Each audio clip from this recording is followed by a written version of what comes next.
I took her out, it was a Friday night. I woke alone to get the feeling right. We started making out and she took off my pants, but then I turned on the TV, and that's about the time she walked away from me. Nobody likes you when you're 23, and I still more amuse my teeth.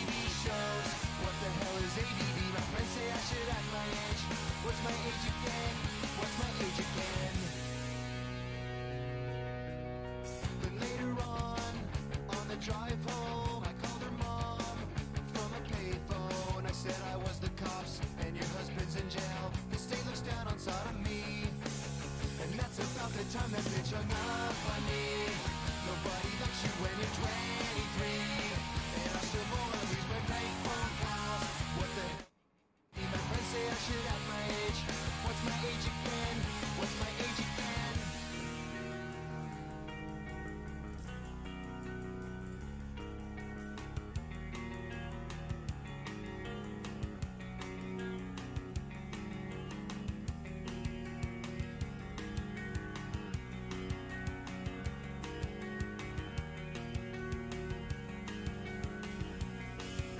And that's about the time she walked away from me. Nobody likes you when you're 23, and you still act like you're in freshman year. What the hell is wrong with me? My friends say I should have my age. What's my age again? That's about the time that she broke up with me. No one should take themselves so seriously, with many years ahead to fall in line. Why would you wish down on me? I never wanna have my age. What's my age again? What's my age again?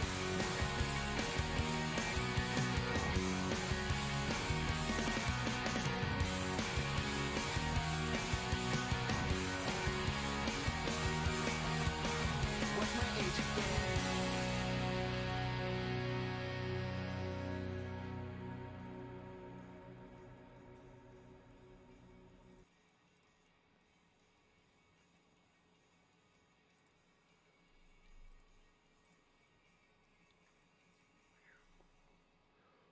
All right, welcome all. I hope you can hear me. I cannot. Oh, my mic's muted. Now my mic is not muted. Welcome all. I appreciate you tuning in and being on the show. I can't stress how unprepared I am. So I hope you brought questions. I just wanted to make sure I could do a live stream before we brought the Georgia Tech live show on. So yeah, lot of cool things going on though in Tech football right now. Total staff overhaul from head coach and every position coach on offense. Probably the best recruiting class we could have hoped for, and pretty decent transfer class though. So let me pull this over. I'm a bit quiet. How about that? Is that better? Can you hear me better now, or does it need to be louder? How about that? Let me pull this over here.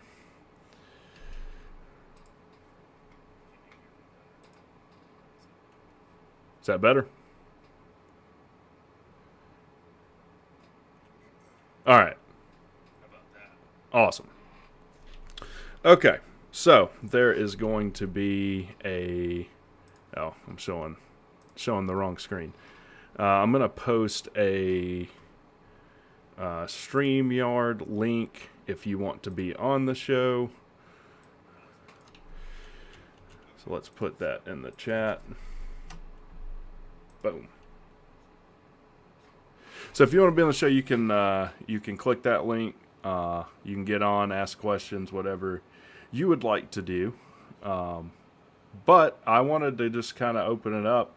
I know some people were talking about we've got some pretty aggressive recruiting, it looks like, going on the 2023 and the 2024 class. I think there's an edge rusher in the 2024 class. What is that guy's name? I don't remember, but he's a 4-star Tech, made the cut. Oh my goodness. Let's add homeless Jeff Collins to the stream.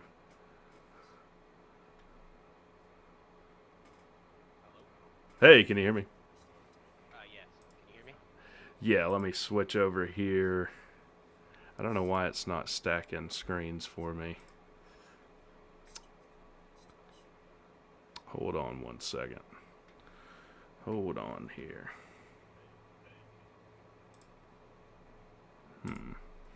All right. Can go ahead and home with Jeff Collins. What do you have? So, I mean, I just saw your live show, so I thought I'd call in and talk about something that I've watched. I think I watched your streams, Sea Dog and Bryce Coon, and I don't think this has been talked about enough. Okay. The fact that how Brent Key was in his press conference talking about we have an opponent in the state that we're going to try and work 365 days to beat, and which is obviously UGA. And then he goes out and he hires somebody on UGA's offensive staff. I think that's more than people realize it is. I honestly think that is a move to beat UGA. Imagine, I mean, this guy knows the ins and outs of UGA's offense. Sure. I think that this is going to be a big deal come next year. I think we're going to have a huge advantage in the next matchup, given that we have a guy that literally worked for Kirby, like this is working for Kirby, I guess. I don't know how that whole thing worked, but that we have a guy that is fresh off the UGA offensive staff, so I think it's a big deal in terms of that rivalry. Well, yeah, I mean, and like if you've watched my videos, like I always liken it back to like business that I'm in, and like if you work for Google and you go hire like Apple's lead all-star engineer, like that's a good move, right? So I do think it's impressive. He certainly knows the ins and outs of UGA's offense, and I don't know how you feel, but like my first order of business is not necessarily beating Georgia, but I do. Like, do you not think it's weird that Monken doesn't talk to like Stetson Bennett? That's definitely weird, and a lot of people don't know this, but I actually have a teacher that worked on Valdosta State's staff as a graduate assistant, and he worked with Buster Faulkner and Kirby Smart at Valdosta State in like 2001. So Buster Faulkner and Kirby Smart have been working together for decades. Yeah. So yeah, I mean, he definitely knows Kirby's and I don't tendencies. think Monken has been working with them for that long. Yeah, I don't really know with Monken. I know Sea Dog was his fear with hiring Faulkner was, well, when Monken gets a head coaching job, he's just going to leave and take the Georgia OC position. But Bryce made a good point that Monken's the highest paid assistant in college football right now. I think he makes like 1.9 something. So I don't really know. And he's Monken's older. got a good thing going at Georgia. Yeah, he has a relatively low risk job because I mean he doesn't really have to be involved in recruiting. I've talked about this with some UGA fans and UGA people that follow the program. UGA recruits itself. You don't need to work hard to recruit for UGA. I don't know. I wouldn't necessarily say you don't have to work hard. They definitely have all the tools required to go get, the best recruiting class year in and year out. Like I certainly wouldn't say that Kirby doesn't work hard at recruiting, because when Mark Rick was there, they were kind of perennially top 5, and Kirby was able to step them up in the top 3. Yeah. It's just a different deal, and people don't understand this that I've tried to talk to. Like Lou's thing is, well, why look at Notre Dame, they can recruit, but they have majors that are non-engineering majors, and if you didn't know, like engineering majors are more credit hours than a traditional 120-hour degree. So, what do you think I'm about not really that? familiar with that, but Well, would you like to like tailor our academics to just having a program that's not an engineering program? Well, I think that to a certain extent, Brent Key can sort of try and pitch, only at like, what was it? Like, is it like 1% of college athletes make it to professionals? Like, he can pitch that, your chances are better off, or better that, sorry, I can't think of this. It's late. No, it's good. I think there's an echo that I need to work out too, so go ahead. Sorry. So he can pitch that Your chances of going pro are slim to none. So what do you do after college? Well, you have a Georgia Tech degree, and No, it's good. I think there's an like I echo.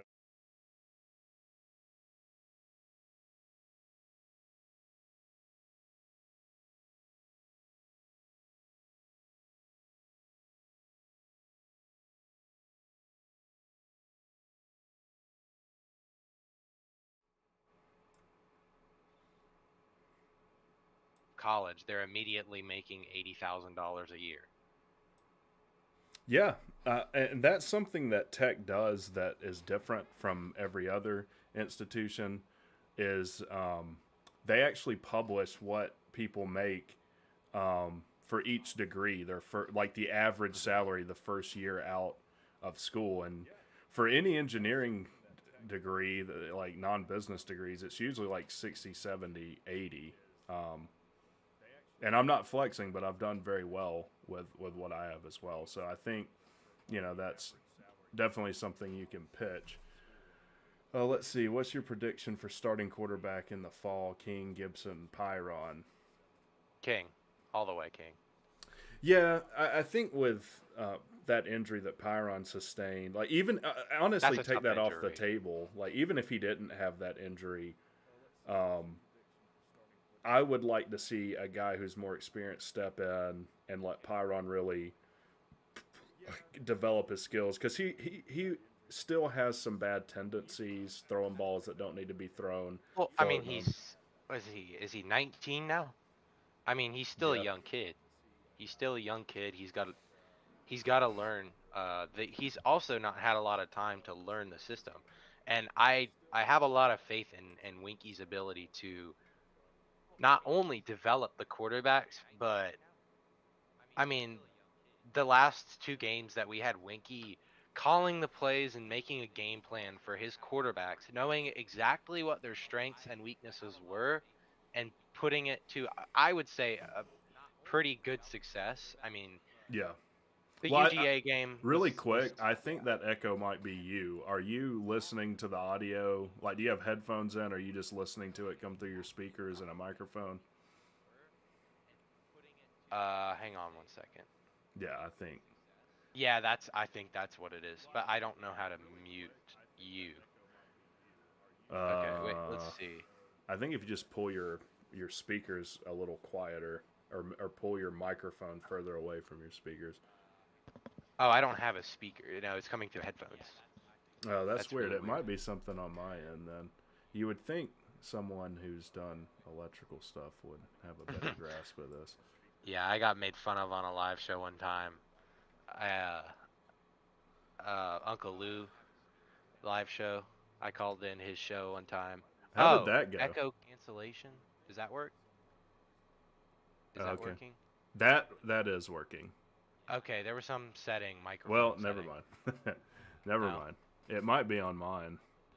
Audio. See if I cut my audio. Can you hear me? Yeah, I can. You can hear me. Is it still echoing? He is probably on the StreamYard and YouTube channel at the same time. Yeah, I don't know another way to Yeah, but do it. I'm. All right, is it working now? Because I just X'd out of YouTube. But. Oh, I think that's better. Oh, yeah, I was. I mean, I was on YouTube at the same time, but I wasn't listening. I had it muted. I don't know what I was thinking. I'm not wrong. I was the. Okay, so is it working now? Is it working all good? I think it's better. Y'all can let me know in the chat. Yeah, I'm I not. think I'm it's no better longer though. on YouTube. Okay, so anyways, Awesome. all right. Let's see here. But so If how was calling into Lou? Because Lou kind of like gets torn on tangents and is not as I prone to I'm listening. I'm not a big fan of Uncle Lou. I I called into his show one time and I made a completely valid point of view and he hung up on me. I said I told him that I could see an SEC championship without either Alabama or Georgia and he hung up on me. Well, he's hung up on me too. I actually called, and they ended up.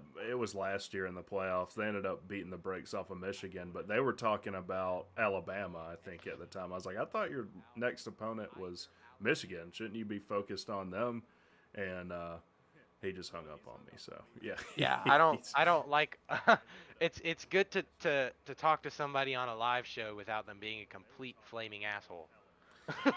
yeah. Well, I mean, I'll tell you this. Like, I do think he's somewhat entertaining. Like, he's very successful at what he does on YouTube. But Well, he's got a lot of subscribers. he's got a Yeah. lot of subscribers, and he doesn't make any bones about he's a trash talker, which I do some for like the more I guess egregious Georgia fans. Like they got mad at me talking about my cigars. They talked about it on Pigskin Pete's show. Like, did you hear Rec Talk flexing his cigars?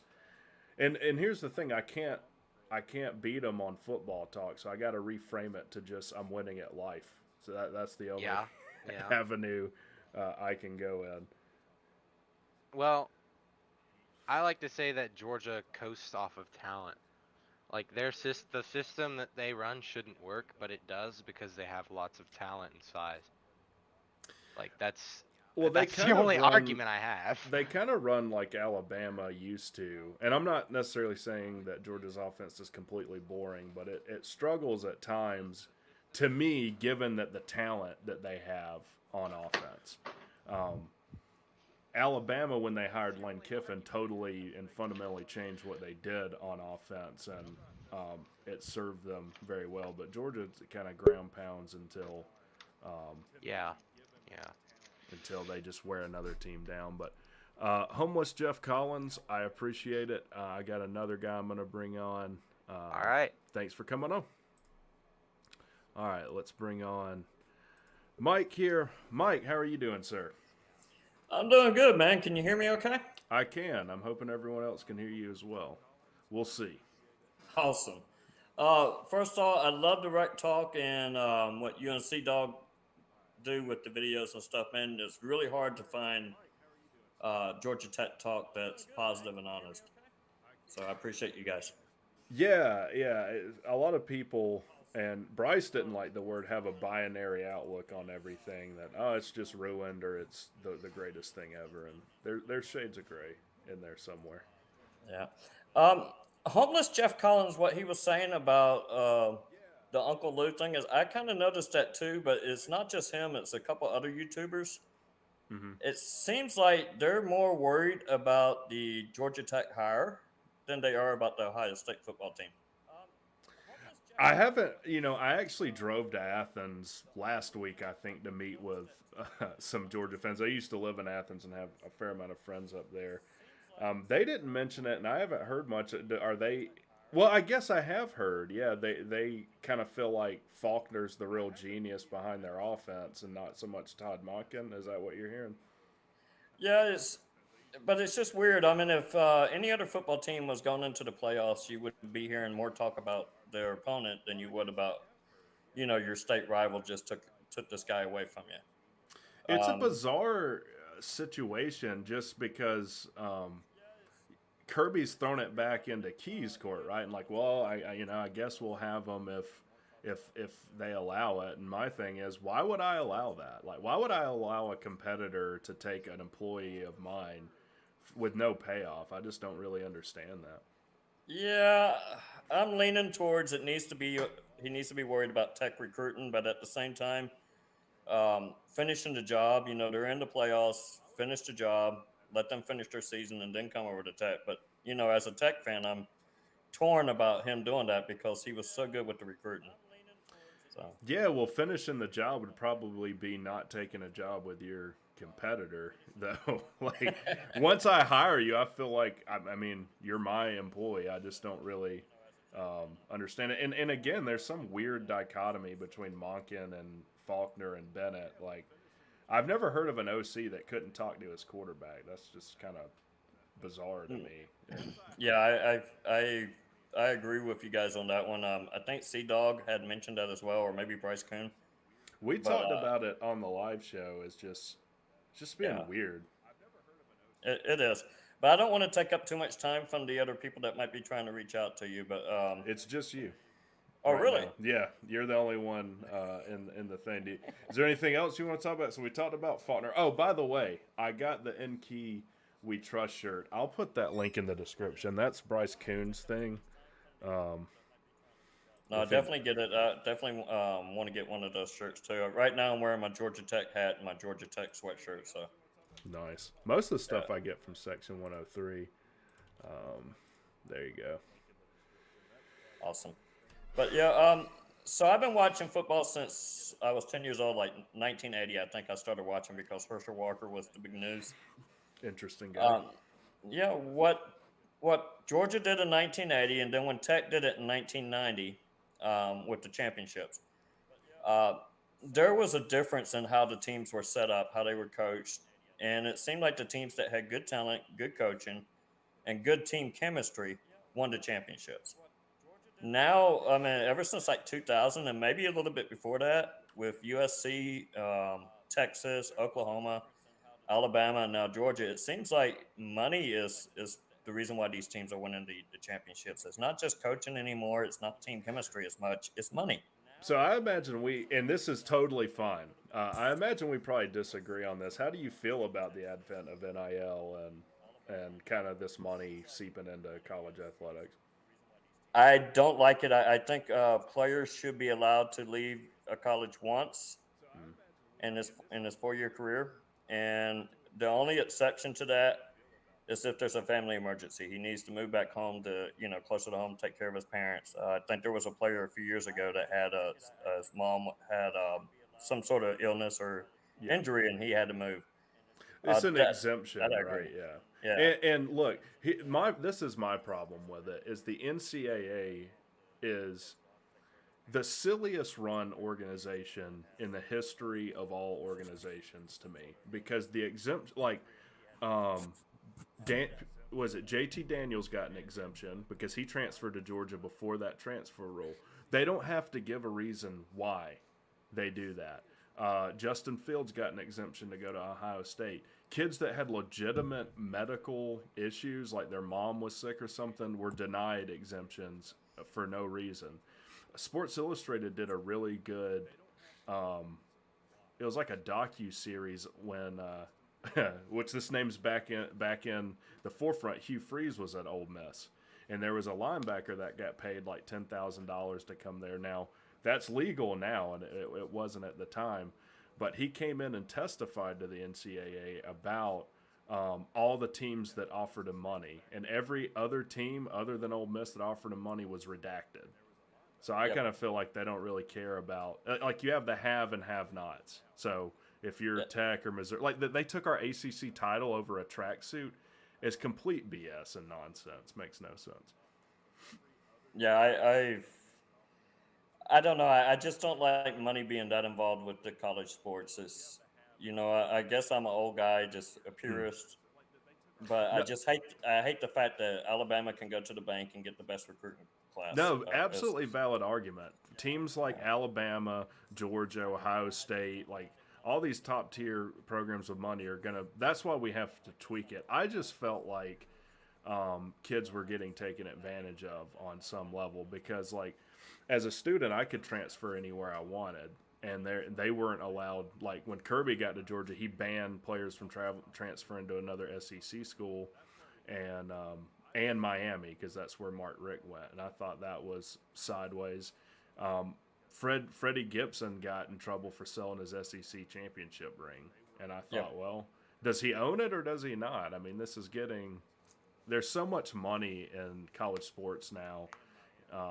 I just kind of feel like it needed to happen, but we're seeing the ramifications of it because the NCAA just threw it out there and they're like, all right, just everything's cool. So I guess I could just go call up Zach Pyron or King and cut him a check. I think that's totally okay. I might do That's, it. I don't know. I get you with that one. I agree with a little bit of that, but like I said, it's too much of an advantage for any team that wants to go out and spend that money. Yeah. College is supposed to be a little bit more pure. It's where people make their, it's where these students make their bones, I guess. The only Right. the only caveat to that is that if I'm a player and I'm sitting on the bench and there's a 5-star player ahead of me, and I don't feel like I'm going to get to play in 4 years, then yeah, I may want to leave. That's why I'm saying, let him leave once. I agree. Yeah. Well, and I didn't realize, like, because I thought, oh, was it Pumachan? I thought he had to sit a year, but I didn't realize when you have a coaching change, you just get another additional year, even if you've used one. I wasn't aware of that. So anyone can transfer out of Tech without any sort of penalty, which seems kind of silly. Yeah, that doesn't seem right. And to how me, do you stop coaches like? And I've been really critical of Dion Sanders. By the way, everyone needs to tune in to this reality show December 29th. Because I was like, why is he filming all this? What the F does this have to do with football in any way? And then someone in my Discord was like, oh, he's starting a reality show. And I was like, what? Like Jersey Shore or something? This is insane. More power to him, but I guarantee you, if he would have came to Tech, he would have been gone after a year or two. Just because if he did well, they would have. I don't think he wanted to deal with the recruiting restrictions around our academics. Like I said, I mean, if he got the job, he would have been gone as soon as a bigger school came and made a better offer. That's how I feel. I don't think he's going to be at Colorado that long. Well, we'll see. I'm the only one that, other than a few other people in the HBCU community, that think this could be an absolute disaster. Like, if you look on ESPN, Sports Illustrated, like any big mainstream outlet, they're all like, this is the most can't miss opportunity of any school's ever had. And I'm like, really? I don't know, man. I think it could be a miss. Yeah, like I said, Colorado's doomed. If they're successful, he's going to be hired away. If not, they're going to be stuck with a big contract and not be able to get him out for a while. Have they got the money to pay him yet? Because when they hired him, they said they didn't actually have the money to pay him and his staff.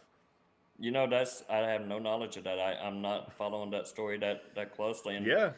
And I think they might end up in a situation. What was it? The Devil Rays that had a World Series, and they had spent so much money on all these players that they were insolvent and had to trade everyone away and eat contracts. I think Colorado could get in the same situation, especially if they – because he's bringing all these big-name coaches in, and I'm sure they're going to demand high salaries. If they're not successful, I imagine they might have solvency issues. I could be wrong, though.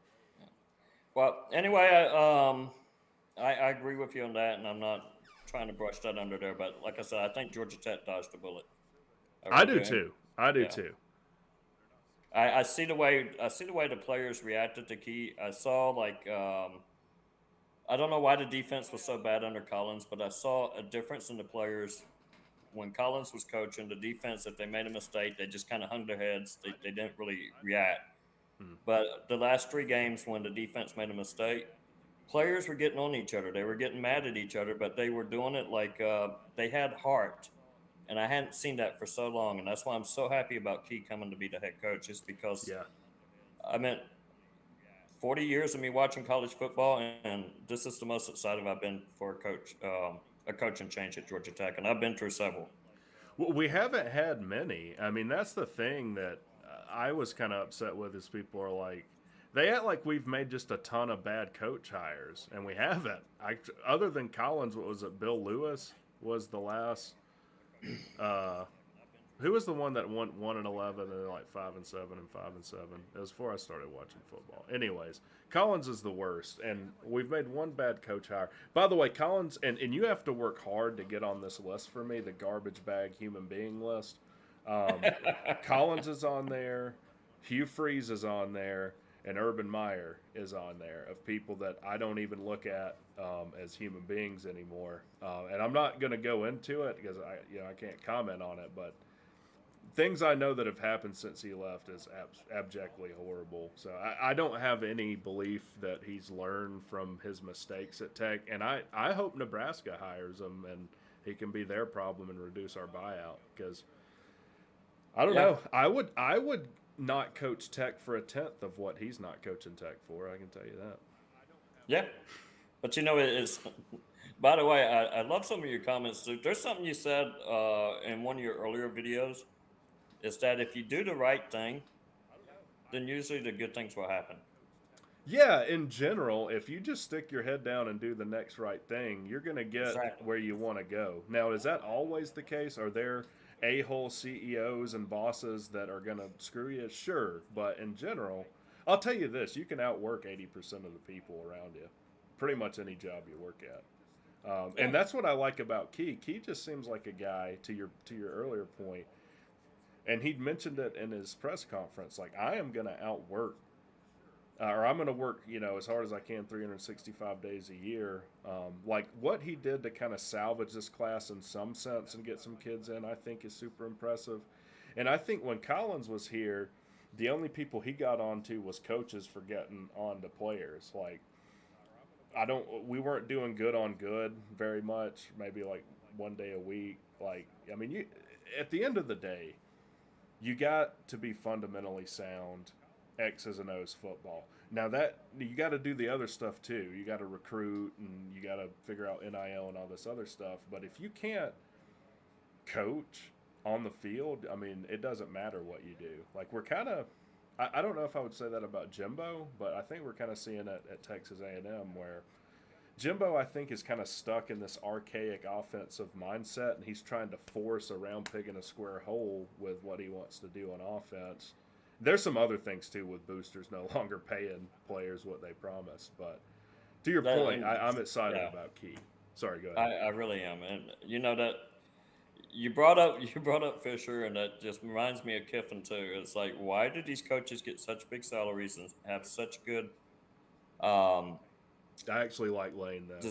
desire? Well, that's the thing. He switched around so many teams. You never got to see him stay with a team for 2 or 3 years to see what he could really do. Well, you got to realize Lane Kiffin was the coach of the Raiders when he was younger than me, I think. I'm 32. I think he was 30, 31, 32 when he was the head coach of the Raiders. You let me be the head coach of an NFL team, and none of y'all can tell me anything. I can tell you I'm not mature enough for that. So I think he's learned from it now. I tell you how he strikes me now is like how Steve Spurrier used to be, where Steve Oh yeah, Spurrier would cut at people and make jabs, but it was always like in a good natured kind of, except for Georgia. He hated the hell out of Georgia, which is probably why I like him so much. I wish he he came back. hated Tennessee too. He did, yeah, he did hate Tennessee. He's one of the few players that were one of the few coaches that were successful players that ended up being good coaches. Yeah, Paul Johnson and Steve Spurrier had the best quotes in college football. Paul Johnson, I think my favorite quote of his was, "It's easy to be successful in college football. You only have to win one game a week." I tell you, I really like Paul. The criticism I had with Paul was he was really sensitive about his offense, and I thought if he could instead of running the triple option out of the wishbone, if he could have, and they did it with Vad Lee when he was there, if they could have run it more like Auburn did with Gus Malzahn out of the gun and stuff, he could have probably recruited a little better. But I tell you something about Paul. One, Jeff Collins couldn't hold his jock strap if he wanted to. Did you see that article in the AJC where Paul finally came out and talked about it a little bit? No, I did not. I missed that. Yeah, Paul was. Well, yeah. Here's the other thing. Let me go off on a tangent here.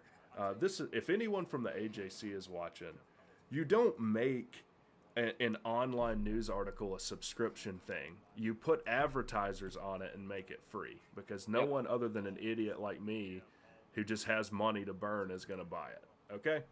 So that being said, yeah, he kind of trashed Collins and was like, hey, if you're going to walk the walk, or if you're going to talk the talk, you better walk the walk. And I tell you, Paul went up to Athens and won some games that he had no business winning. And I didn't- a lot of games he won, he had no business winning with the talent he had. I am glad you said that because here's the thing that I noticed. Paul Johnson, when he first came in, I said Tech was going to be 9-3 when even before like halfway through the season. You could just tell, and I knew that he In was going to beat 08? Georgia. Huh? In '08, was that his first year?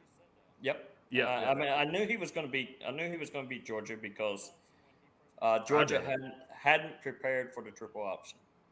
I mean, I just saw that one coming a mile away. Which, for everyone listening, Georgia was preseason ranked number 1 that year. They had Matt Stafford, They had that.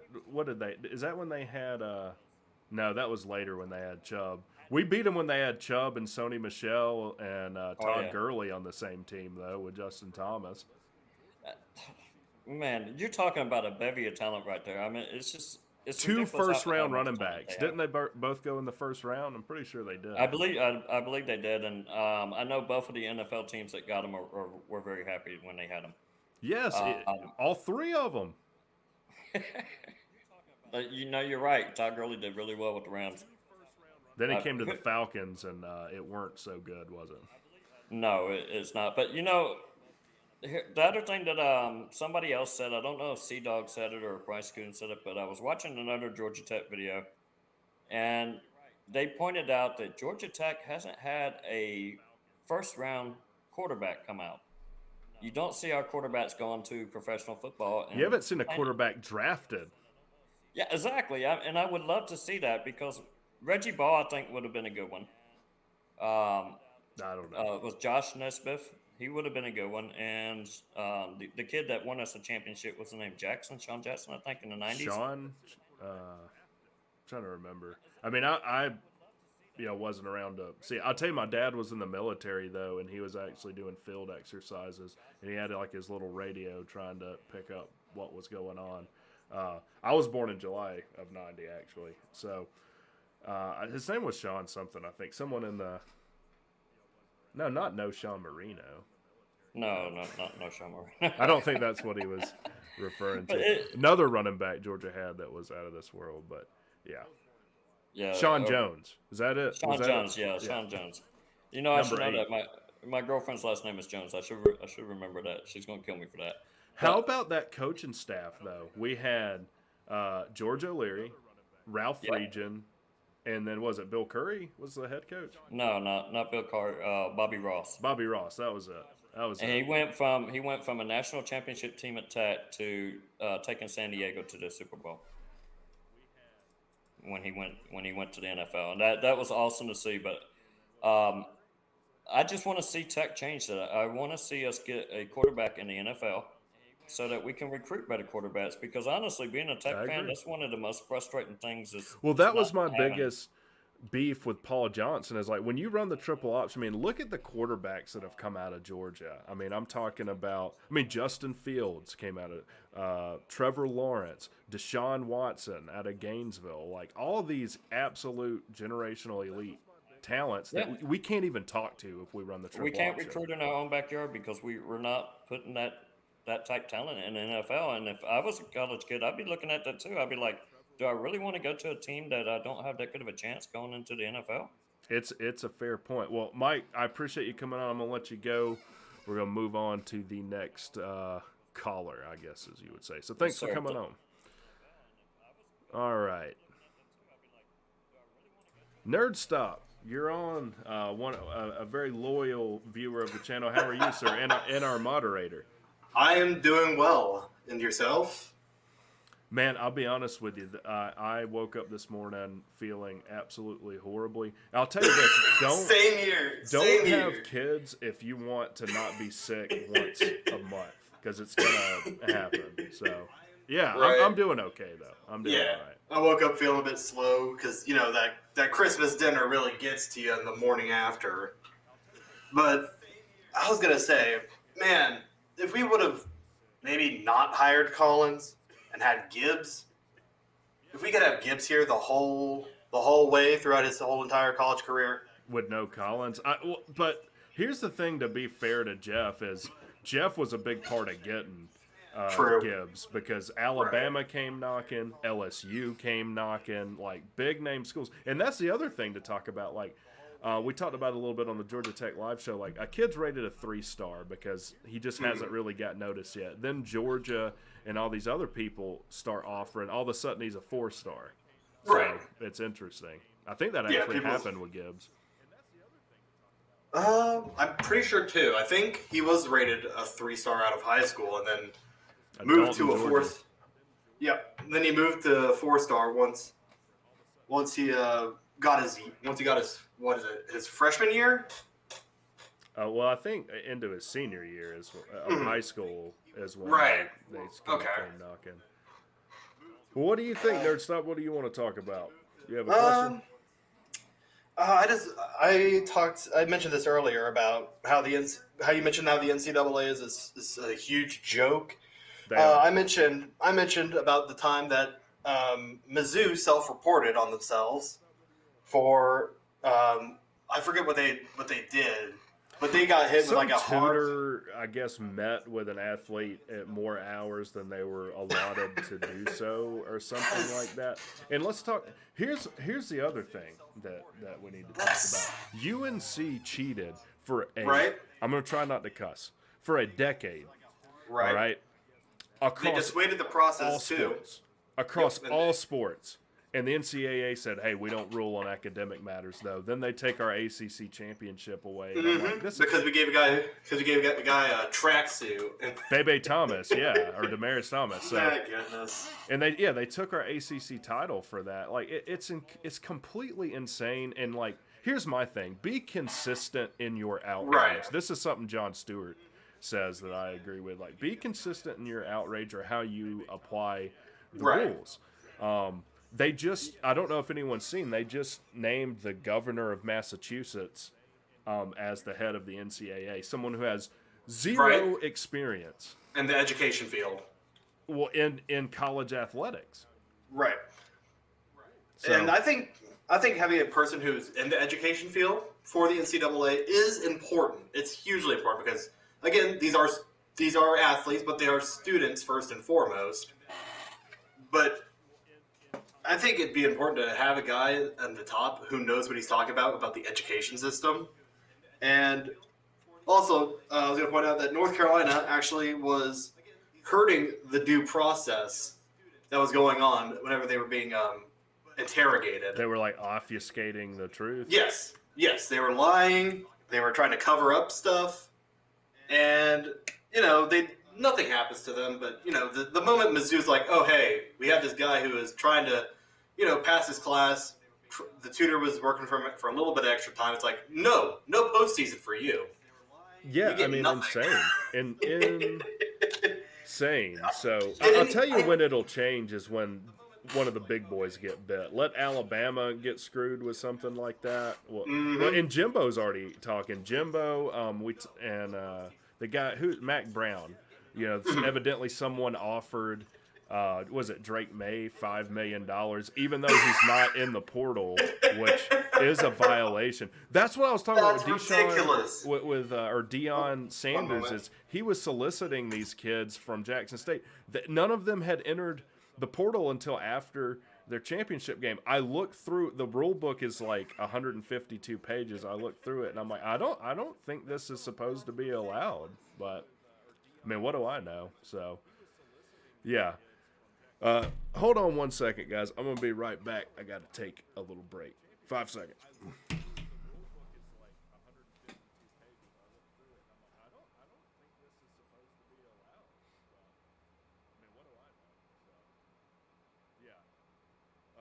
Hold on 1 second, guys. I'm going to be right back.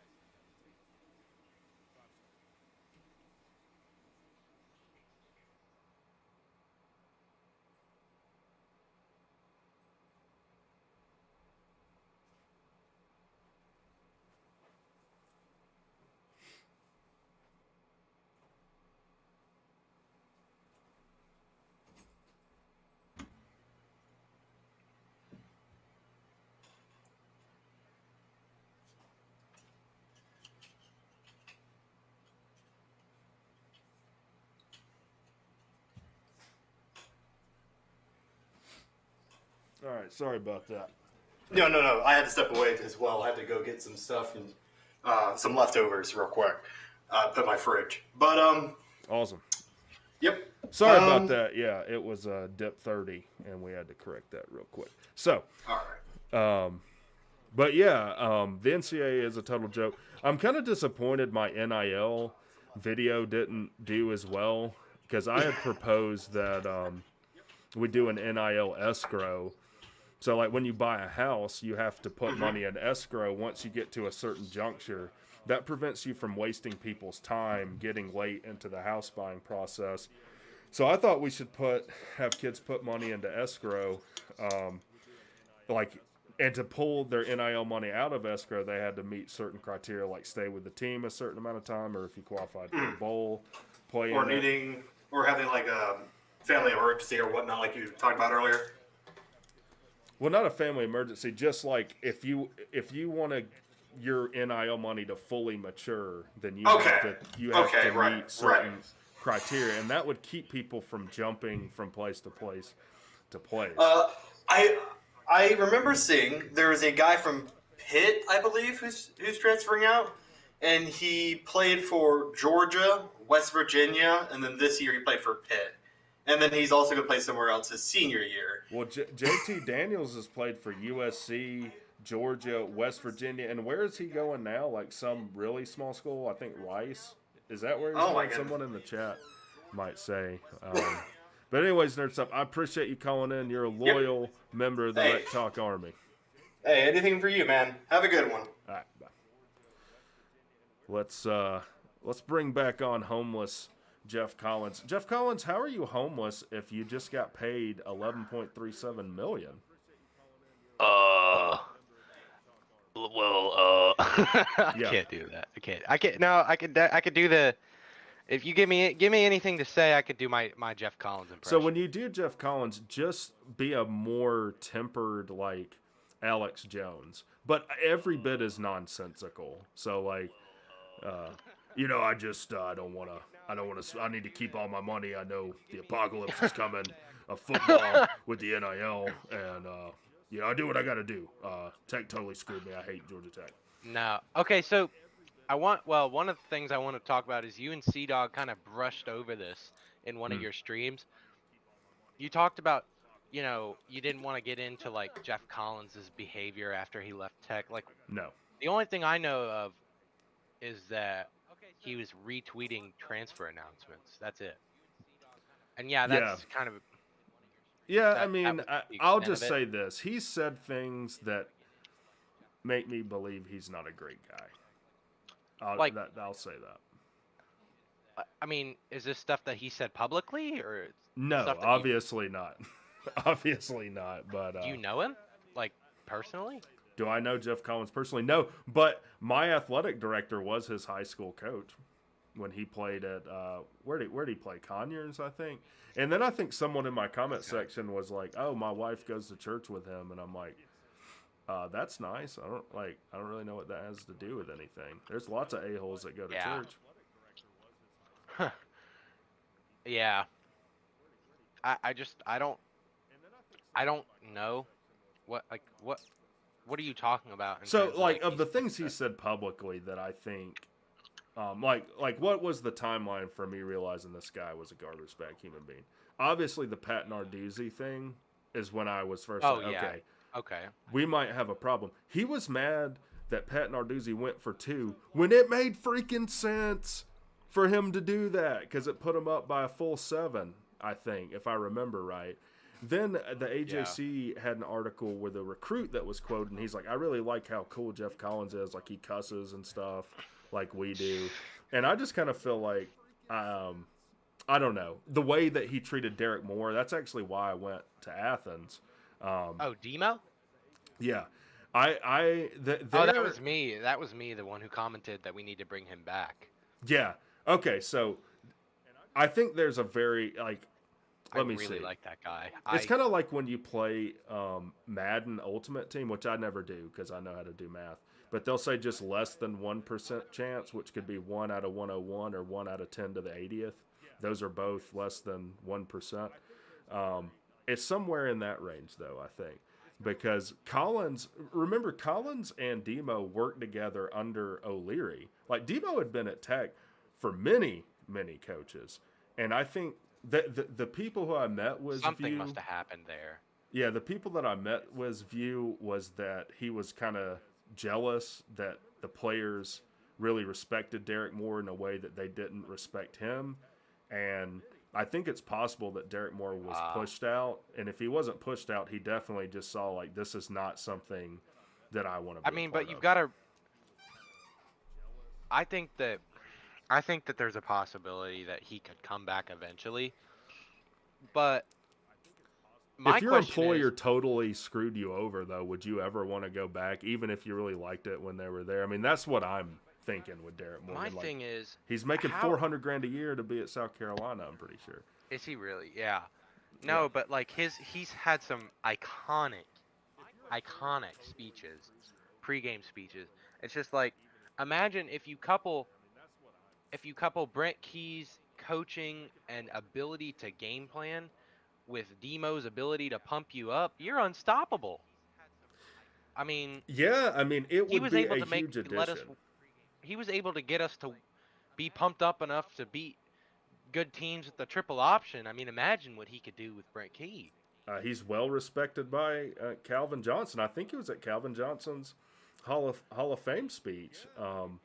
That's awesome. But yeah, I just think Demo, like, I think he's moved on. Like, kind of like I'm thinking at events in my own personal life. Like, I've had run-ins with companies that I've worked with that, like, if I was desperate, I would go back. But Yeah. it would He's take probably so. got a Well, really first of all, if he's making situation. 400,000, it's going to Yeah. take at least that, if not more, to pull him over. Which means he's making more than Thacker, I think, and that might cause some Jeez. other issues. That would, yeah, no. If you're a team chaplain making more than Well, he's director a of deep, player development, I believe, at South Carolina. Someone fact checked me on that, but I feel like I looked that up, and he's not just their chaplain. I think that if there is any sort of there's anything that we do to bring him back, it would be that our strength coach or one of our really like lowly strength coach hires just came from South Carolina. If they had any sort of relationship whatsoever, he could convince him to come Hey, back to if Tech. there's a path for Demo to come back, I'm all for it. Shy of paying the guy some ungodly amount of money that just doesn't make sense. But I mean, Yeah. dude, I still hairs stand up on my neck when we ain't dead yet. Man to your left, man to your right. Dude, I get Yeah, that's the kind of stuff that just it's like whenever you need to get pumped up, you just listen to one of Demo's speeches. yeah. It's incredible. It's incredible. Like when my daughter has to have like a party or something, there's like all these like 2-year-old kids over. I listen to that so that I can correctly deal with unreasonable people, which is what 2-year-olds and Jeff Collins Yeah. are. They, I met Jeff Collins in person, and I was not impressed. He just kind of like so what did you think when you met him? he just kind of like I met Lou Caralla. I think I highly respect Lou Caralla. A little bit upset that we fired him, but also I think if you've got a guy that completely bought into the Collins nonsense, you got to go. If you Lou Caralla was a guy that completely bought into the Collins nonsense. So he Yes, had to like go. Pat Node. Pat Node. This What is? Saturday on ABC, brother. We're playing Notre Dame. Be there. Oh What, my God. what are you talking about, dude? Did you go to Old Dominion and quit 3 weeks before the season? Now, I'm probably going to look like Yeah. a dummy on that, and he has some deathly ill family member, but it's weird. Real quick, I didn't think to do this because this is my first live stream, but don't people usually read out people in the chat or participants in the chat? Let's see. Sometimes, yeah. Harrison Chan, appreciate you being on here, even though you said my Van Halen sounded like insurance company music. I will never forget that or recover from it. Jeff Jeez. Brown, welcome. Brett Brackett. Let's see. Mike Doug, who was on. Nerdstop, who was on. Not Jarrett. Does that mean you are Jarrett? Is that a double negative? By the way, if anyone can prove to me why a negative times a negative is a positive, I will be impressed. Slim P, welcome. That might be. I think there's a Sea Dog 18, which has always confused me because there's Sea Dog Morgan, and then there's a Sea Dog 18 with an Xbox emblem, which is the inferior console. I just have to. PlayStation is where you need to be, man. Let's see. Adam Burris, welcome. Russell Snyder, Ben Jones, Todd, who's been a long time. Todd might be one of the first 10 subscribers I ever had. By the way, we just passed like 700 subscribers. I appreciate it.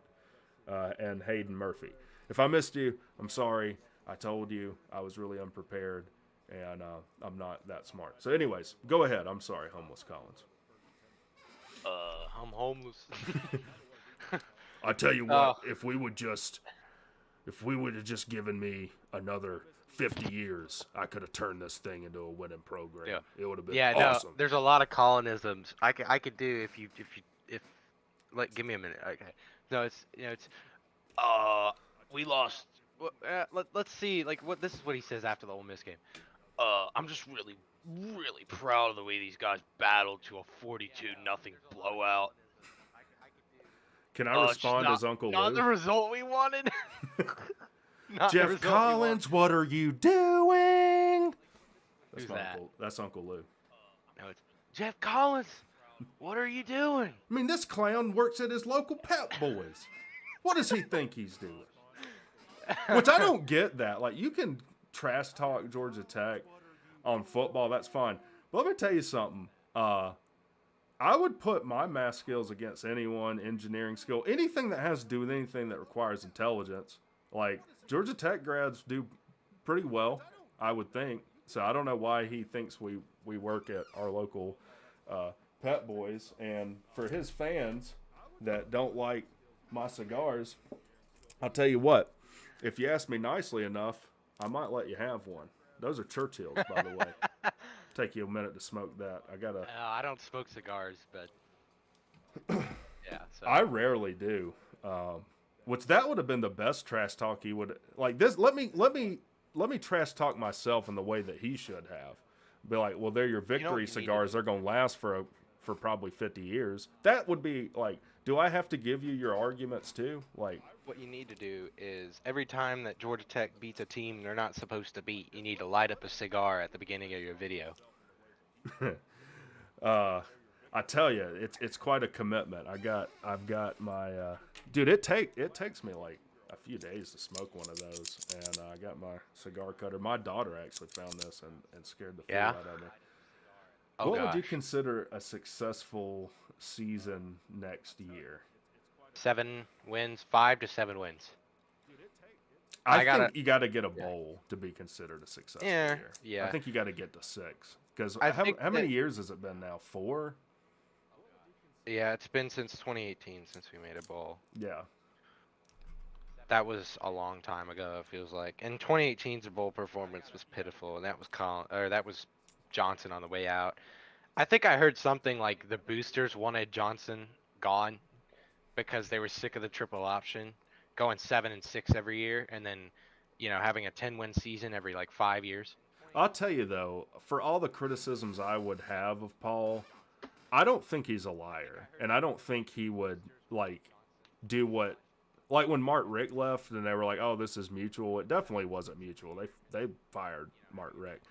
I do think that Paul was ready to get out of coaching. Like, I do think recruiting was a nuisance he felt he had to put up with, and he was tired of it. And I do believe him when he said that Stansbury convinced him to stay another year or two past what he wanted to coach. Now, that's I don't know. Yeah. Go ahead. I don't know if you've seen, but Paul Johnson, for the first time since he retired, has spoken out about the whole Jeff Collins situation. We were talking about it with Mike earlier. I don't remember everything he said, but I did a video, I think, where I talked about it a while back. He did it was in an AJC article. I think Ken Segura might have interviewed him, and Paul. Like, can you imagine? Ripped into Jeff Collins. Can you imagine the kind of guy that Paul is, which is ornery, having to sit and bite his tongue while Collins takes For 3 pot years. shots at him? The whole we're coming into the modern era, and it's like, well, at least those teams won football games, man. Yeah, I know. No.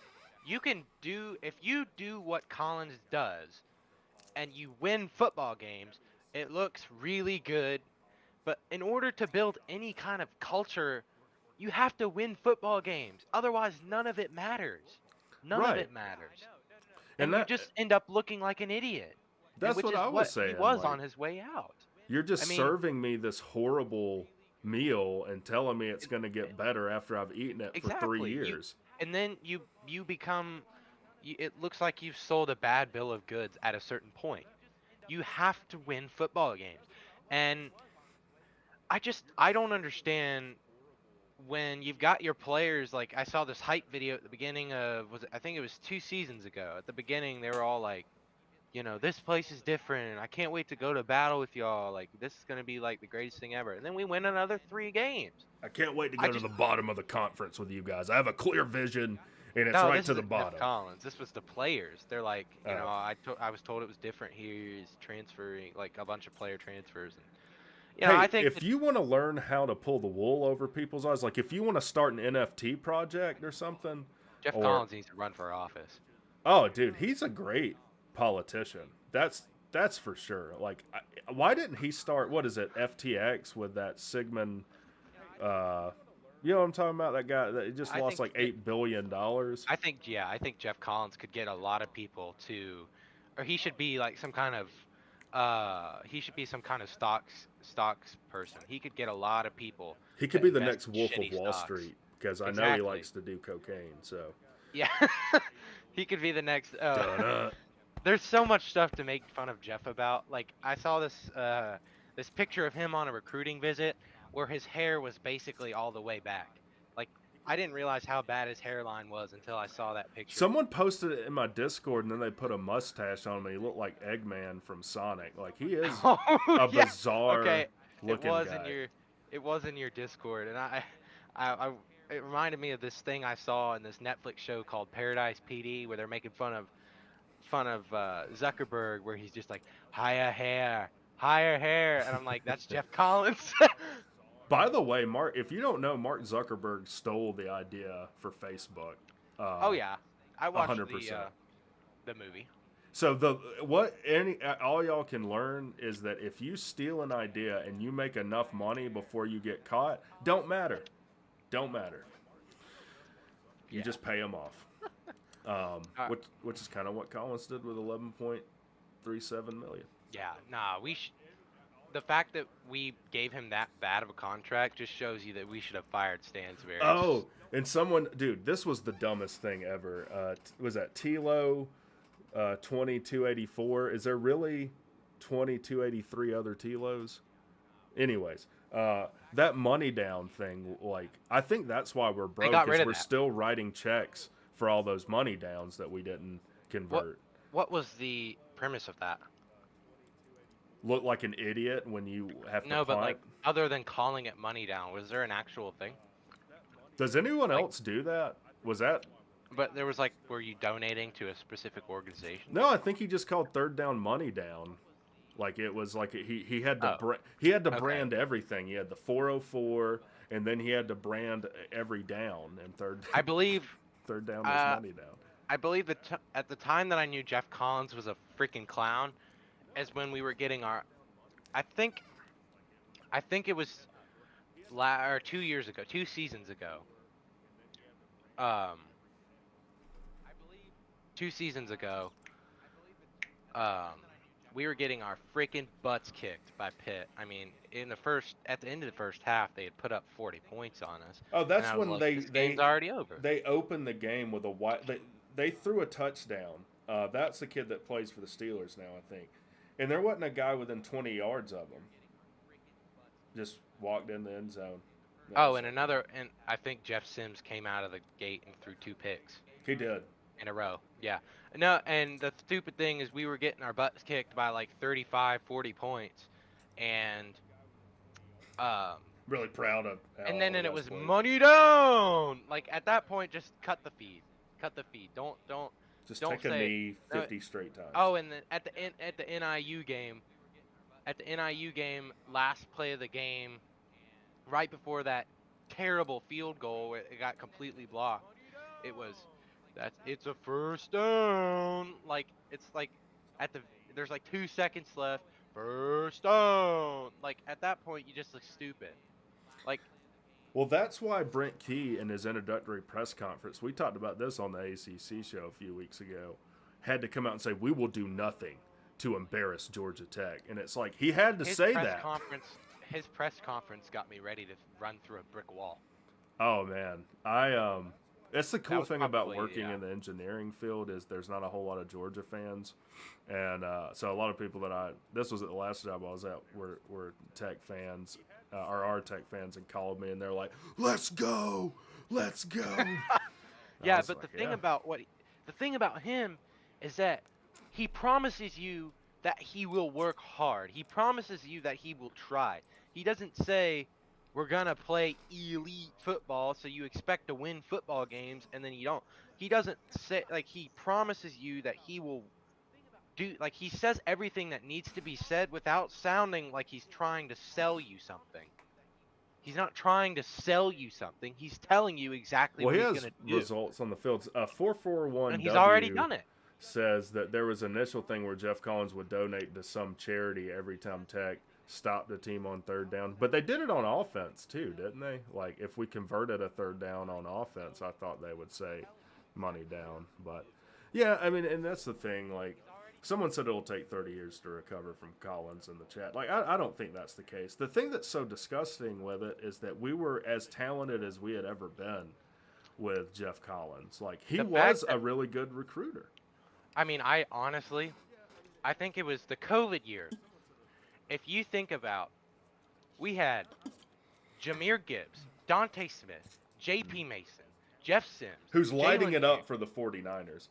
Jalen Camp, Nate McCollum. I think we had Lamiles Brooks, Charlie Thomas, not AC Lee yet.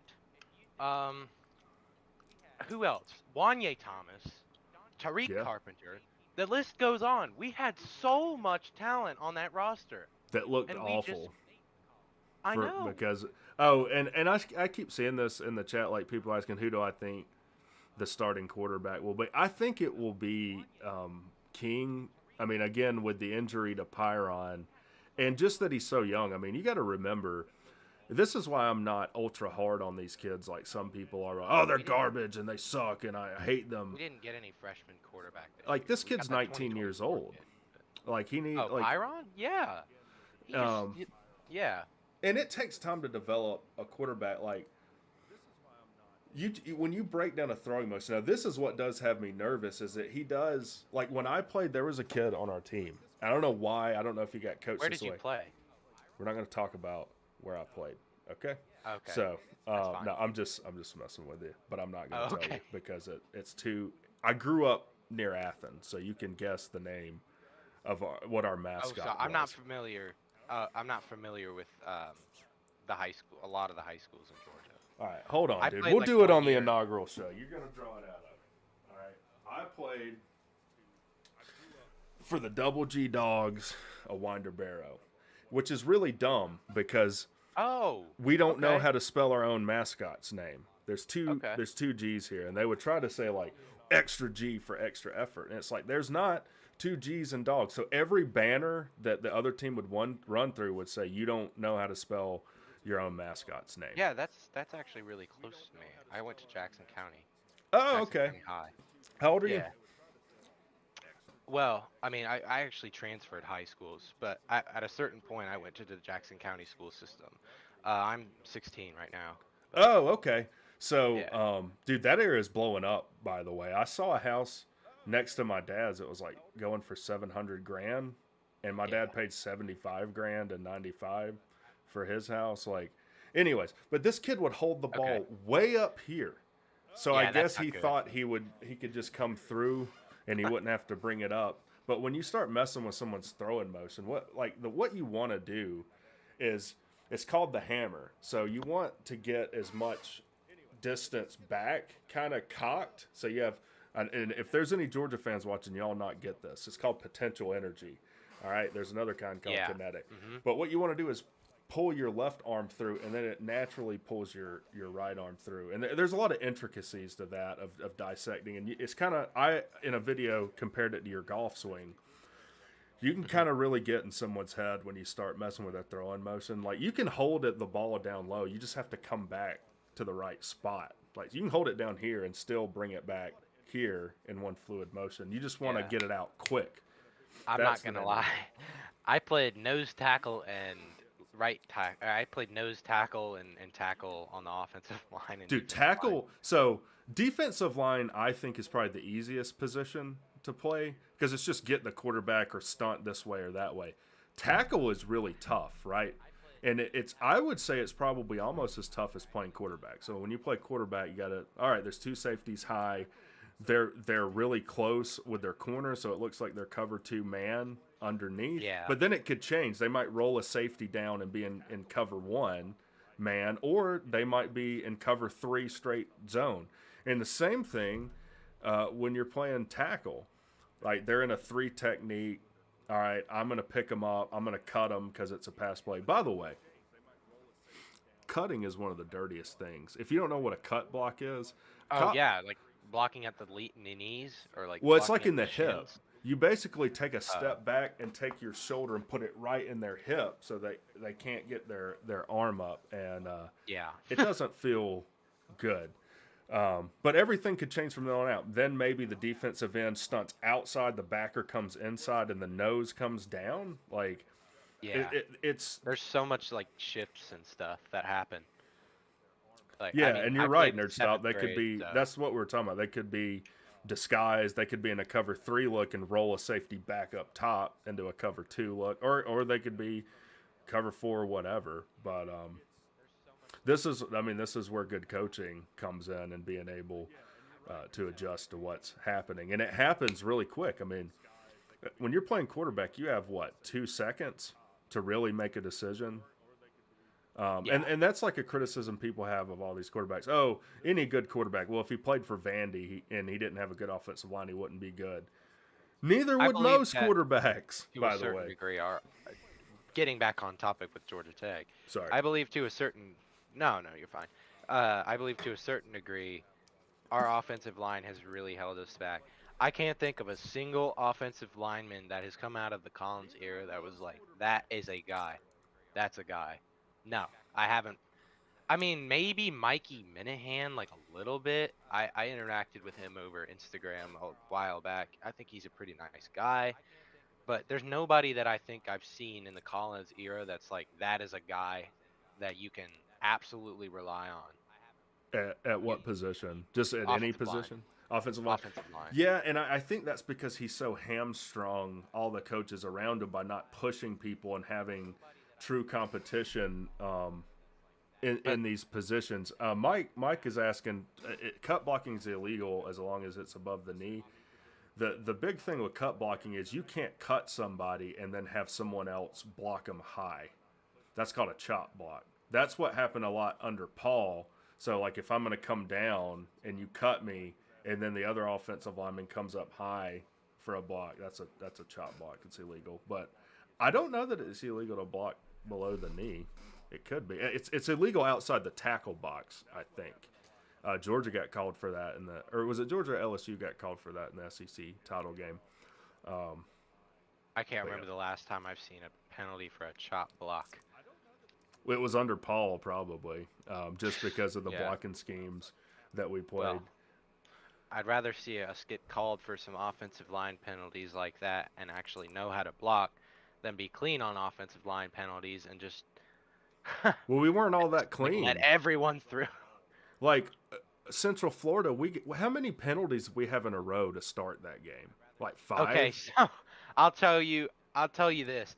I was watching that game in front of a treadmill or on a treadmill, and I said, okay, for this first drive, or I think it was like on offense, I'm going to run, and on defense, I'm going to walk. I was dead by the time that first offensive drive was over. Yeah, he I liked to think I kill looked you. at the treadmill after our field goal or something, or what, I don't know. I think we did kick a field goal, and it was 24 minutes of me just constantly running. That's a pretty good idea. I mean, you'll be in like the best shape of your life playing that game with a Collins coach team. offense. Yeah. Let's see. Question: can Keys win at Tech? I'm assuming you're saying can Key win at Tech? I'm gonna tell you why I think Key can be Yes. very successful at TCU, Tech. Sonny Dykes. That's all I Well, have to say. because Key does have that old school mentality of, hey, we got to work, guys. Like, if we want to get better, we got to work, we got to compete, and all that. But he's also got enough self-awareness and awareness of the landscape of college football, and he's talked about it to know, like, we've got to figure out the NIL stuff. We got to figure out how to manage the limitations we have in recruiting. Like, I'm he's the still one that pissed brought at up Bill. he wants kids to major in what they want to major in. Like, every kid might not want to major in something engineering. I think most of the kids are in the Skeller School of Business, which is tough because it's on the other side of the 75-85 thing. You got to take a tech trolley over there. But Homeless Cones, I appreciate you coming on again. We got another All right. guy I might on. be on later, even if you're still on. I mean, All I'll right. be around. So Sounds good, man. Before we go to this next call, let's see if we have any other questions. Well, that's a question from the guy that's in here. Let's come on. BGPO Football Funk. I like it because it's alliterative. Welcome. How you doing, man? Good. How are you, sir? Good. So, full disclosure, I'm a Clemson fan. Oh, Jesus. All right, go ahead. Yeah, but All are welcome. I grew up knowing how good Georgia Tech football program was in the 80s and 90s because my uncle played at Clemson. So you can speak to, and people don't kind of realize this nowadays, that game used to be a knockdown drag-out every year between Clemson and Tech. Yeah, if you look at since Georgia Tech joined the ACC outside of Florida State, I think Georgia Tech has had a winning record versus Clemson or is tied since they joined the ACC. Now, I know Georgia Tech has a bigger winning percentage, but also that's because of what happened with World War II. Of course, Clemson, you know the joke about Georgia Tech. Clemson and Georgia players went to fought in the war while Georgia Tech stayed home. So we all know that history. Okay. So, but anyway, my point of calling today, does the academics at Georgia Tech hurt their football program? Because y'all had some great players. My cousin's Virgil Johnson, who played fullback from 1996 to 2000, and I think he was with Joe Hamilton, who was the quarterback. Yeah, and in I know, like 97, 98. yeah. So he was. My point is, y'all have some great football players. So what has happened over the years outside of Paul Johnson trying to convert from the triple option to a regular offense under the Collins, and then the guy losing what happened? So I think you have two questions, right? One, what is the deal with academics you're hearing? So the thing at Georgia Tech is every major requires you take Calculus 1. Right. And the teachers at Georgia Tech, like I went there, they don't really care about football or passing kids. I mean, Calculus 1 is a tough class, right? So you're going to have to recruit kids that are squared away academically. So that's all automatically going to limit who you can recruit to. Now, that being said, I mean, you have tutors, you have every tool available to you to be successful academically at Tech. It's just if you're a five-star recruit, you might not want to have to deal with that on top of practicing 40, 50 hours a week and having to put 40, 50 hours a week, in academics to be successful. And then I think you asked about transitioning from the triple option to like a traditional offense and what happened there. Yeah, the weird thing with Paul is he was able to recruit some wide receivers that were really good. Now, they weren't 4-stars, but like Demaryius Thomas, Darren Waller, very successful receivers. I think that's because you had to block very well to play in the triple option. But yeah, I mean, we had 15 running backs on the roster and 5 to 6 wide receivers when Collins took over. So, I mean, it was going to be a tenuous rebuild, and that's why I think he got so much leniency. Like the first year, we lose the Citadel early, and it's like, well, I mean, we're going to – first of all, I'm not ever going to be a proponent of firing a head coach in their first year, shy of them calling hookers like Hugh Freeze or something. It had to be some ethical issue. But as it went on and he started bringing in talent like Jahmyr Gibbs, like Jeff Sims, and we weren't seeing the results, it was like, man, we kind of been sold a bill of goods. But he had to completely turn the roster. That wasn't easy. But the team that Paul coached went to a bowl his last year. So the thing that people are mad at with Collins is that he kind of kept holding on to that. Like, maybe certain politicians like, oh, it was messed up when I got here, and then like in their fourth year, it's like, well, at what point, is it on you that this isn't going well? Let me ask you this, and I'll let you go. Okay. I thought y'all should have reached out to Shaw out of Stanford for your head coaching job. And I'm gonna explain to you why. Okay. Stanford, I know Stanford's a little bit higher than Georgia Tech, but you still got some of the similar academic standards. And I thought that Shaw Higher with respect to what? Academics, football, or academics. okay. Yeah, when I say that is that he comes from a school where it's hard to recruit Yeah. because of the academic standards. And at Georgia Tech, being in the South, being an African American coach, you could have attracted those players to Atlanta. I think he got a couple of offensive linemen right out of Atlanta a couple of years ago that went out to Stanford. So he was recruiting at a high level at Stanford. So I would have thought that y'all might have reached out to him, and they might have. I don't know, because I'm not a Georgia Tech fan, but I thought that he would have been a perfect fit for Georgia Tech. I think you're right. I mean, I think it's definitely someone you need to reach out to, especially with having to understand the academic rigors and work around that. I don't know that we ever did reach out to him. Obviously, they're not going to release who they interviewed. I know for a fact they interviewed Jamie Chadwell. They sent someone down to interview Dion, I believe. How'd you feel about Dion coming to Tech? Is that something? No, well, I think Georgia Tech, and I'm like I said, I'm a Clemson fan, but I think Georgia Tech is a very unique school, just like Stanford, Vanderbilt, Duke, and Rice, and those schools. And it's very hard to win at those schools because you got to get a certain type of player in it. I don't think the people that Dion recruits, and I'm not saying they're stupid, but what I'm saying is they might not be like you said. My cousin was a criminal justice major at Georgia Tech, so Yeah. he take calculus like you go to. I went to East Carolina. Okay. I didn't have calculus to to be that type of major. I took statistics in college algebra. That was it. You know what I'm Hey, saying? but I'll tell you what, statistics is one of the hardest classes I ever took. Like it is like the most non-intuitive uh, subject. But I think you're right. Like, can we remove the calculus requirement if you're in business? Now, I don't think they take the same calculus that engineers take at Tech, but it's like a calculus for business majors. But it's still, calculus. You know, principles, Yeah. limiting process, and derivatives, and at the end of calculus when you do integrals. But yeah, no, I don't know if we ever reached out to him, and I mean, I guess we'll see. Like, I do have. It's interesting because you look at Tech's two biggest rivals is Clemson and Georgia, which are two of the most successful teams in the country. So we'll see. I think the reason people were really high or are really high on Key is because he was able to come into an absolute dumpster fire situation and overcome two. He won two games where he was 3 touchdown underdogs too on the road, and people are like, well, if he can do that with the situation he inherited, let's see what he can do.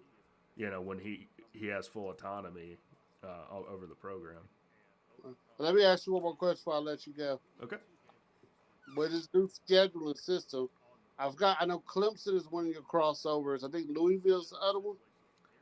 It's Clemson, Louisville, and is it Wake Forest? I think we talked about this on another show, and I know you're a Clemson fan, so you didn't watch it. But yeah, it kind of makes no sense who our rivals are. You would think it'd be like Clemson, North Carolina, and maybe Florida UVA. State or something.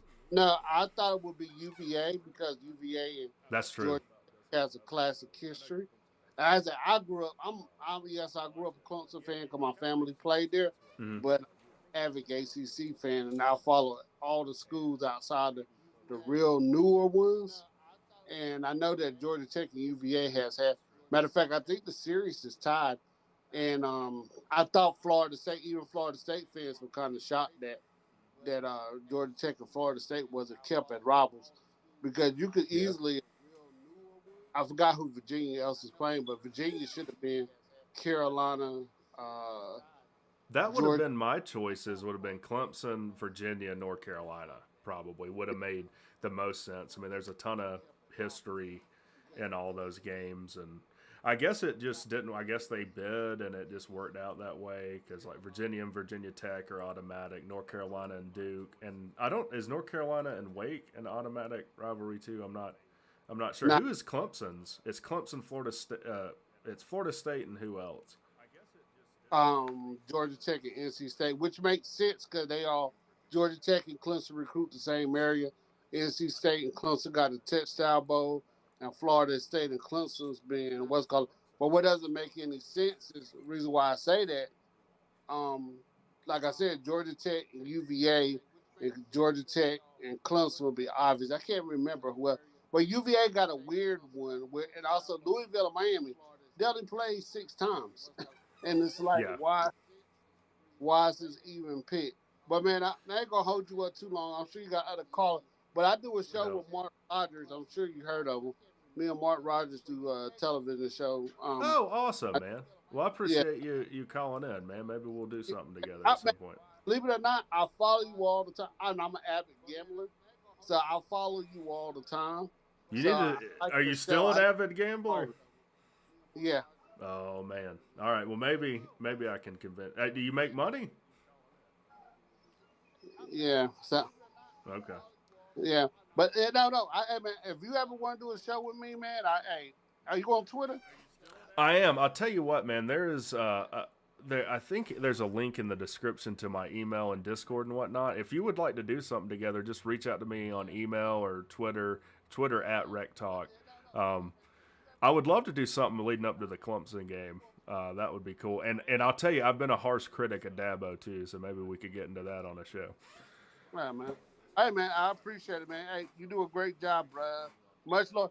Georgia Tech, I'm sorry that I hate to talk. Georgia Tech and UCLA, I did a show on that. They're like cousins because they both live in those traditional, powerful areas. Because they're academics, they just can't get it together on the football field. And y'all Yeah. have great traditions, man. People don't realize that, man. I know about the Auburn, Georgia Tech game where the Auburn players greased the rails when Georgia Tech was coming over there. Oh man. Well, we were able to beat Auburn when they had like Cadillac Williams and that quarterback ended up playing for the Redskins. We beat that team Yeah. the year before they played the national, or they won the national title, I think. So, anyways, Yeah. man, I appreciate it. Definitely reach out to me on email or Twitter, and we'll set something up. All right, man. You take care. All right. Let's look through. Let's see if we got any questions. Throw a question in there if you want me to answer. We'll probably wrap up before long. Let's see. Clearly look at what Thacker did when Collins was fired. Here's the thing is that Thacker made a liar out of me because when we fired Patnode and retained Thacker, I thought we made the wrong choice because our defense was so bad, particularly in the secondary. Like every game, there was like 2 touchdowns that there wasn't a like. As fat as I am right now at like 240, I could have covered better than we were covering. And like I just didn't get it. And then when Collins is fired and then our defense, like to me that's a top 25 defense. If our offense didn't turn the ball over in the other team's red zone like on their own 20 like at least once a game, I think they would have been a top 25 defense. Yeah, and it probably was Collins. I mean, I think you can't understate how horrible Collins was as a head coach. But prediction for next year, let's look at the schedule real quick. Hold on, let me switch scenes here. Georgia Tech, was it 2023? Hold on here. All right, let's see.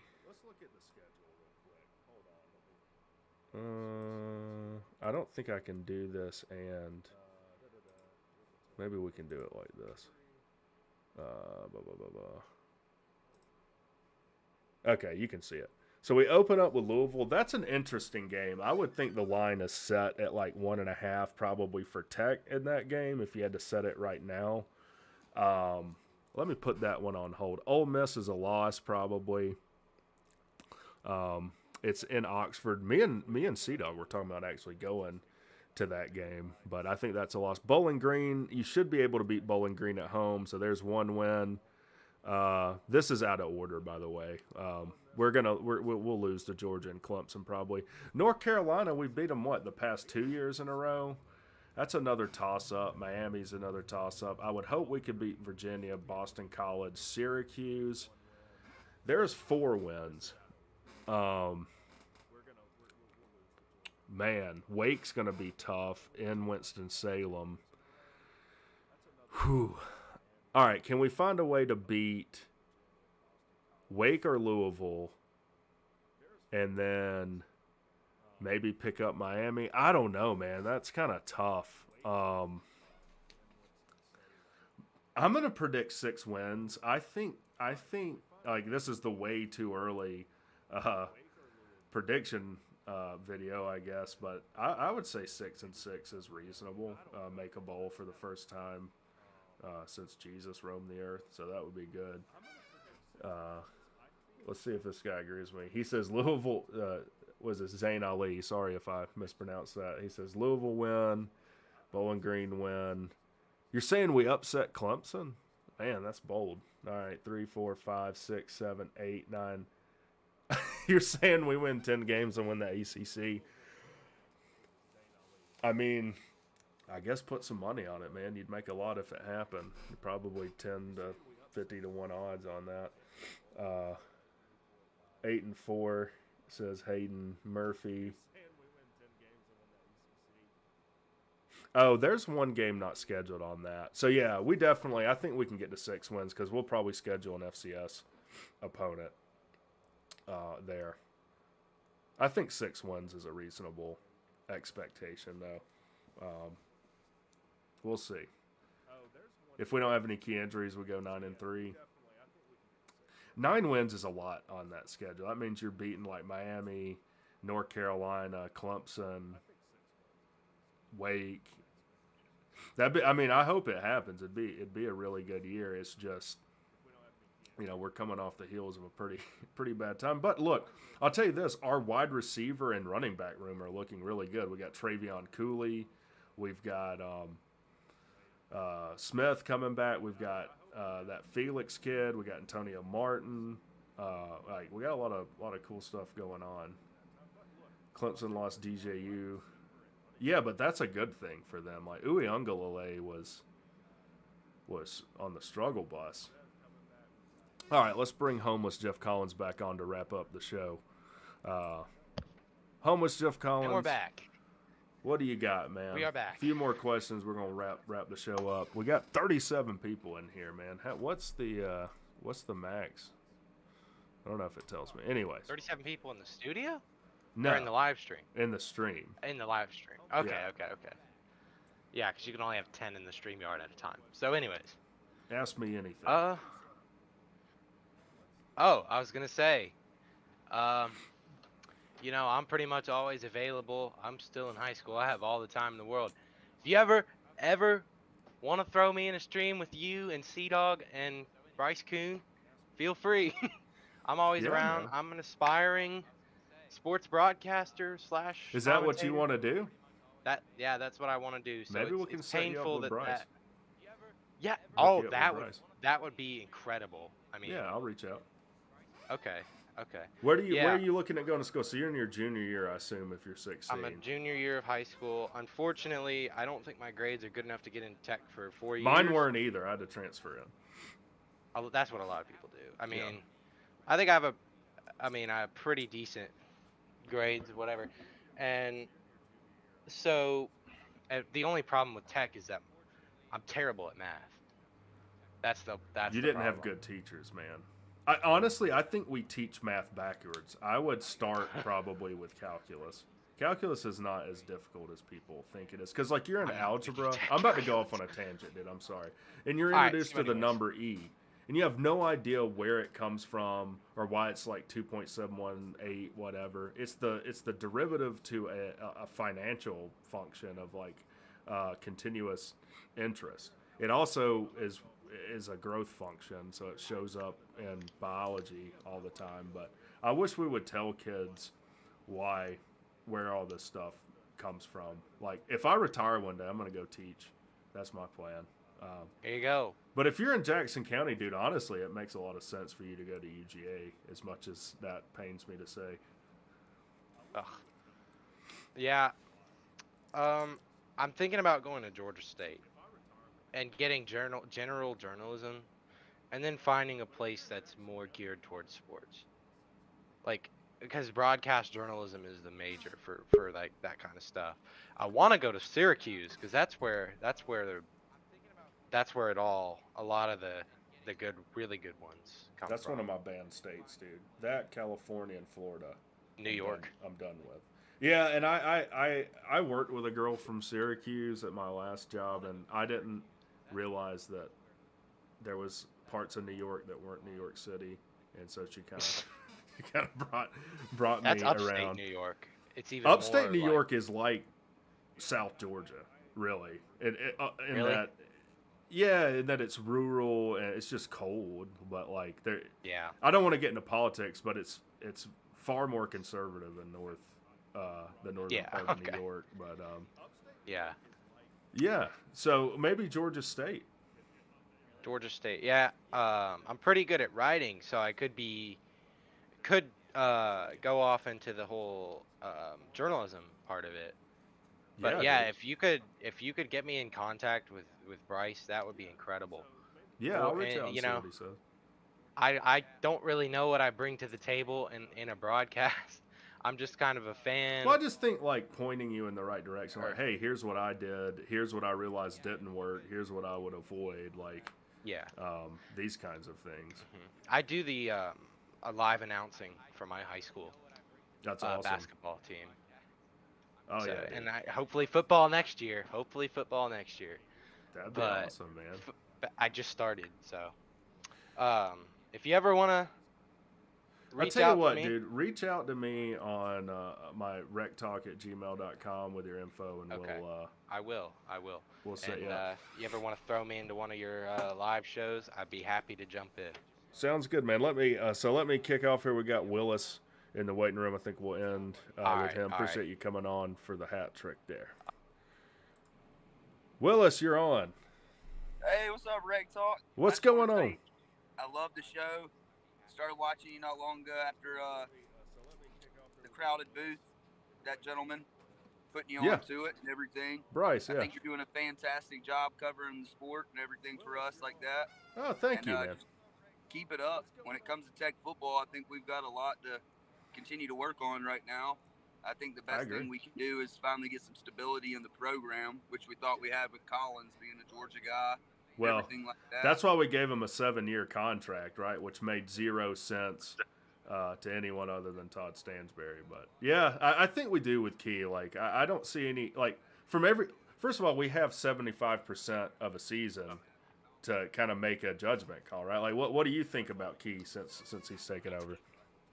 I think he did a fantastic job just actually getting the guys to go out there and play from game number one. I mean, I hate to say it, we've all played sports, and or most of us have, when things are going good and when things are going wrong.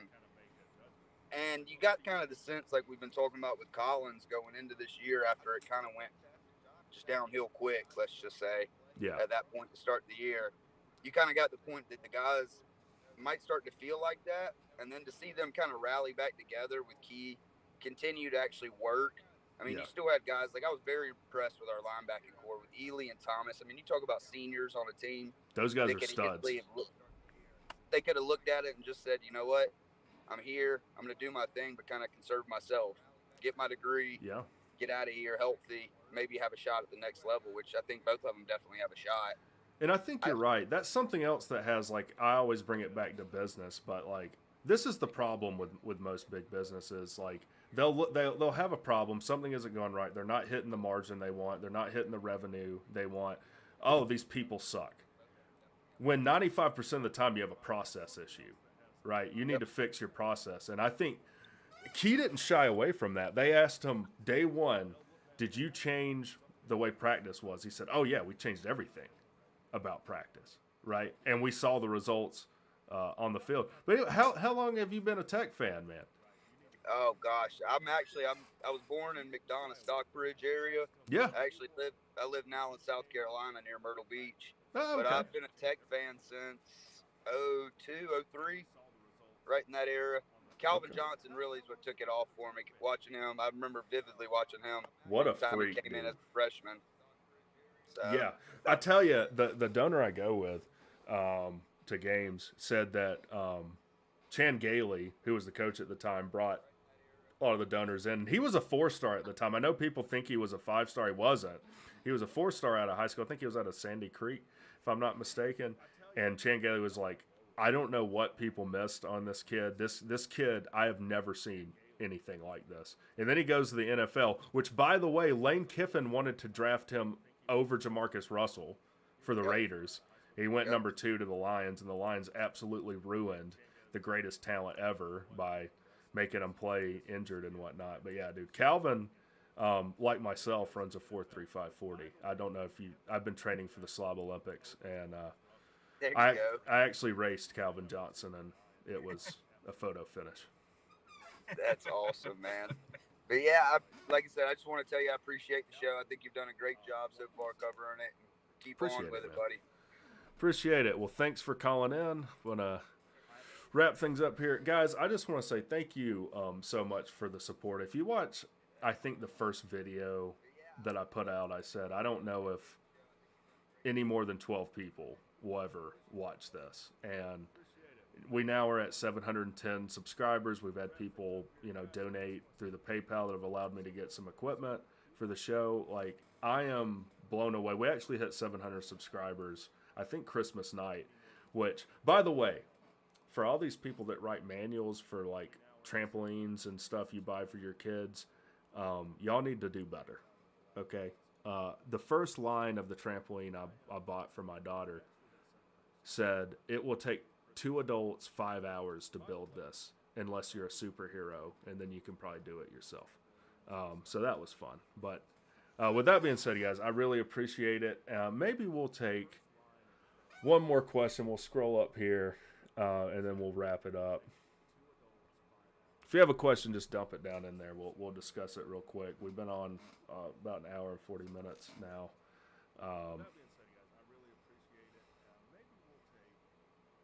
Don't forget to post a link for the key shirt. Oh, yeah. Here it is. I think I posted it once. This is, again, this is Bryce Coon's thing. Bryce Coon, always a friend of the channel. We'll just post what's in the description. So if you're not subscribed, it really helps me out if you subscribe. There's the Discord, the PayPal link if you want to do that. I'm not able to monetize yet. You have to be at 1,000 subs to do that. And I've said, all right, this will be the last thing I say. When we hit 1,000 subs, I will release the video of me officiating, refereeing the midget wrestling match in Loganville. And someone asked me, what qualified you to do that? Do you have some secret career in wrestling? No, I had a credit card. And it didn't make a dent. I said, it don't matter what it cost. I'm refereeing this thing. And I actually took my shirt off and threw it at a lady's face, and her husband was none too pleased with rec talk. But I didn't care. I came to have fun. So I appreciate everyone coming out, even though it went off the rails there for a second. Oh, one last question. What do you think the top talent is coming out of this recruiting class? I think Bryce is onto something. I actually think that Dobson kid out of Brookwood is sneaky good. And I really like, honestly, all our wide receiver talent. There's a ton of speed there. And I'm trying to think. I think the difference in like a 4.5 and a 4.4 over when you're both running 40 yards is like 5 yards of separation or something like that. So it makes a difference. So I would look out for that kid, that Singleton Jr. wide receiver, and Zion Taylor out of Norcross all look really good. And I'm really impressed with that Shameik Jones. I think he plays the interior defensive line. We're going to have a lot of help there if we're going to be successful. So All right, guys, that's all I have. Again, thank you so much for coming out and supporting the show. And I guess I'm kind of planning on doing this. We'll do the Georgia Tech live show every other week with Dog, and then I guess out of phase with it, we'll do every other week the Rec Talk live show. So thanks for tuning in, guys. Thanks for the support. And if you didn't hear anything, hear this. Don't take life too seriously, guys. Go out there, have fun, have a good time, and kick life's ass. Talk to you.